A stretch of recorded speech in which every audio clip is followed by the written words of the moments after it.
प्यारे देशवासियों, 1990 से बिहार के स्टेट से लेकर के सेंट्रल सरकार तक ऑल ओवर द स्टेट जब सत्ता से राज हुआ करता था, उस टाइम से मैं चला था। और अभी की स्थिति, तब की स्थिति को लेकर के मैं जायजा लेता हूँ तो पता चलता है कि हमारा दलित समुदाय 45 साल पीछे गया है और उनके रहने सहने का, उनके अधिकार, हक अधिकार का बात किसी ने नहीं उठाया। और हम सबसे अलग इसलिए चले, किसी पार्टी से जन समर्थन हासिल नहीं किए।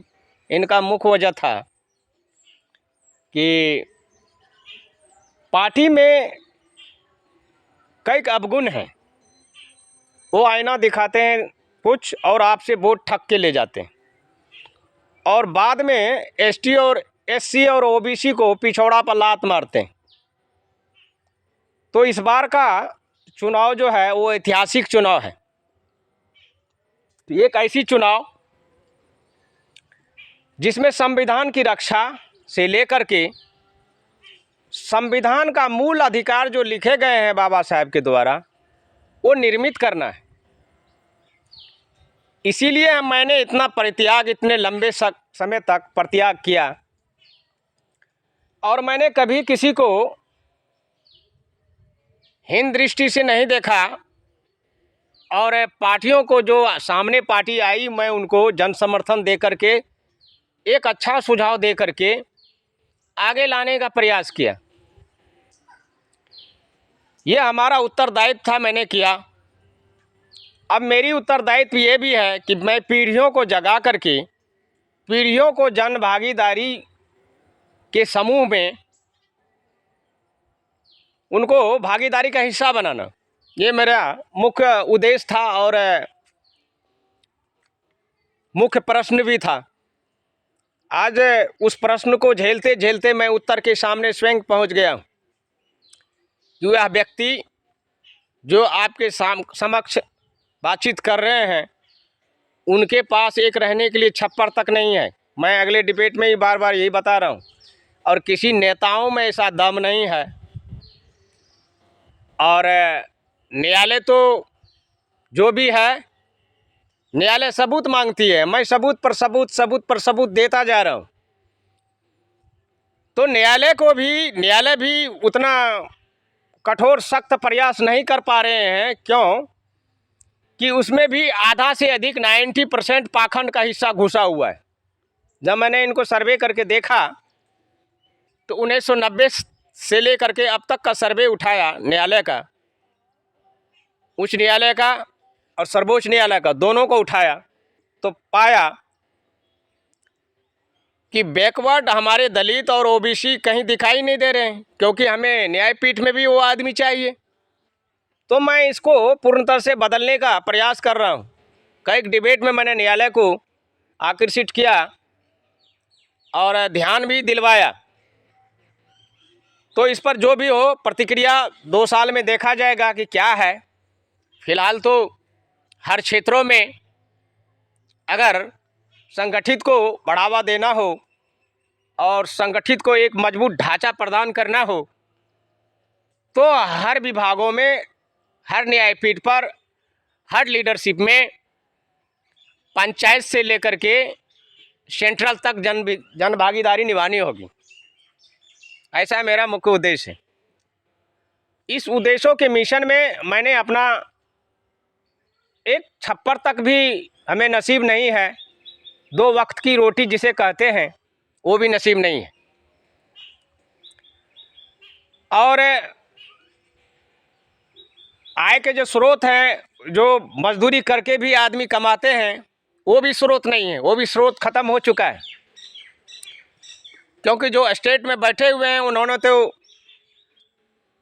सारे योजनाओं का जो लाभ था वो बड़े बड़े पूंजीपति के जेब में चला गया। अब कुछ बचा भी नहीं है।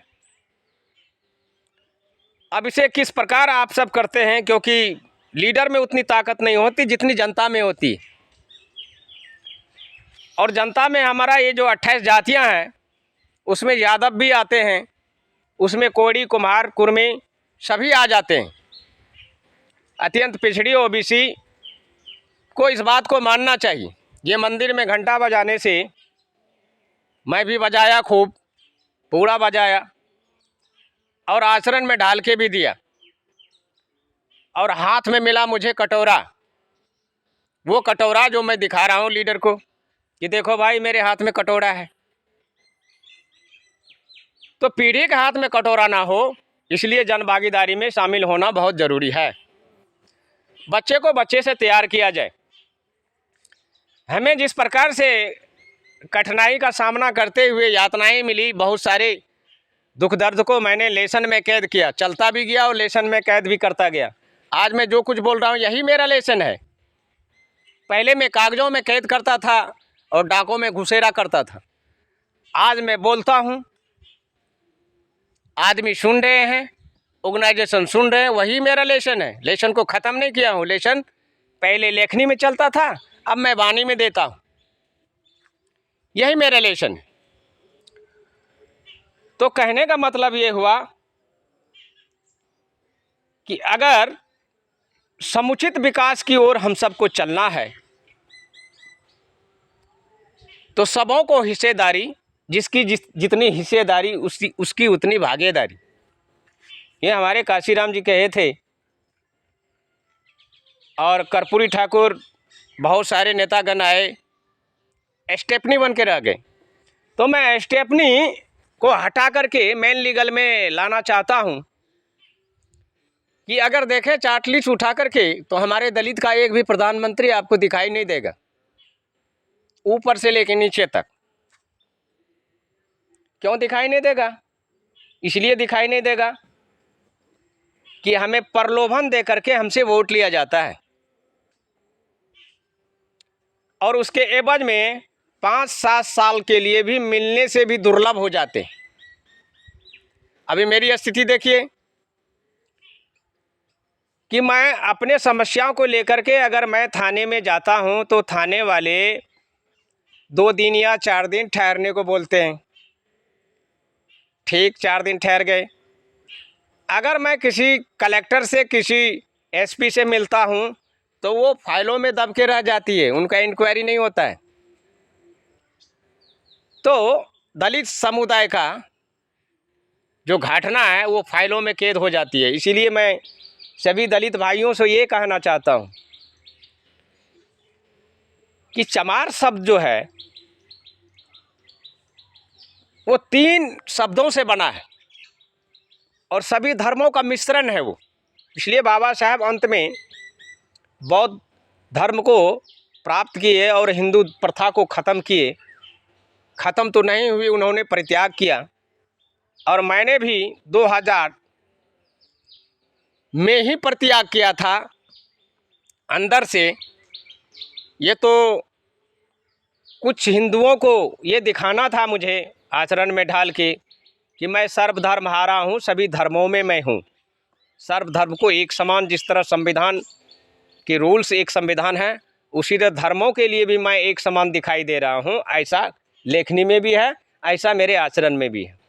मुझे यहाँ से लेके सेंट्रल तक ऐसा कोई मायका लाल नहीं है जो मुझे डिफ़ॉल्ट कर दे या ये कहे कि आपने यहाँ मिस किया है, कि नहीं, मैंने मिस नहीं किया है। जगाने में अगर थोड़ी बहुत मिस हो भी जाती है तो उसको नज़रअंदाज नहीं किया जाए, यूँ ही जाने दें।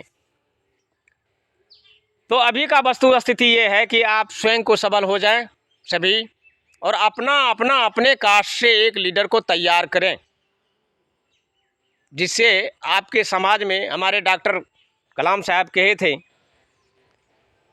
कि तुम जहाँ हो वहीं के व्यवस्थाओं को सुदृढ़ करो, ये तुम्हारी जिम्मेदारी बनती है। मैंने उनको एक्सेप्ट किया और कहा कि राष्ट्रगुरु मैं तो कर ही रहा हूँ, मैं वो चीज़ कर रहा हूँ जो आने वाले पीढ़ी भी सोचेंगे, उसे 10 बार सोचना होगा कि ये इन्होंने जो किया है वो सटीक है, गलत तो कहीं मानेंगे नहीं, क्योंकि मैं जन सामूहिक में मैं अपनी भागीदारी को निभाया। उस भागीदारी में बहुत सारे अनेकों काम हैं जो धरातल पर दिखाई नहीं दे रहे हैं, बल्कि मेरे बताए मार्ग से अपना उल्लू सीधा करके सत्ता पर काबिज है, कायम है। तो ये कायम कैसे हैं? ये जो 28 जातियां हैं, ओबीसी, दलित, एसटी और ओबीसी, आदिवासी, इसके बदौलत, इसी को जगाने में मुझे 28 साल तक मैं जगाते रहा, और जगे रहने का कई प्रमाण देश के अंदर से मिलना चालू हो गया है। इसीलिए मैं अपने आप को थोड़ा विराम दे दिया कि चलो जो जगा हुआ है कम से कम वो तो जन भागीदारी में शामिल होंगे। हम थोड़ा लेट से ही पहुंचेंगे। मैं तो सबको कह दिया हूं अगले इलेक्शन में ही 2000 में कि मैं सबसे लास्ट के बेंच पर बैठा हूं, और मुझे स्कूल में जब मैं पढ़ता था तो मैं लास्ट के बेंच में ही बैठता था। इसलिए लीडरशिप के रोल में मैं सबसे लास्ट में दिखाई दूंगा, सबसे पहले और सबसे लास्ट। बीच में क्या होता है उसका कोई अनगिनत चेहराओं से मुझे कुछ लेना देना नहीं है, क्योंकि आदमी का टैलेंट और आदमी का स्वरूप और आदमी का आचरण तब दिखाई देता है जब पूर्ण तरह से वो तैयार हो जाता है। मैं भी तैयार हो चुका हूँ, और जन भागीदारी समूह में एक बिगुल फूंकने के लिए। तो आप लोगों को जगे रहने का प्रमाण भी आप सबों को देना बहुत ज़रूरी है। इस बार सशक्त हो जाएं, सबल हो जाएं। इन्हीं चंद शब्दों के साथ मैं अपने मुख को विराम लेता हूं। जय भीम, जय भारत, जय रविदास, नमो बुद्धाय।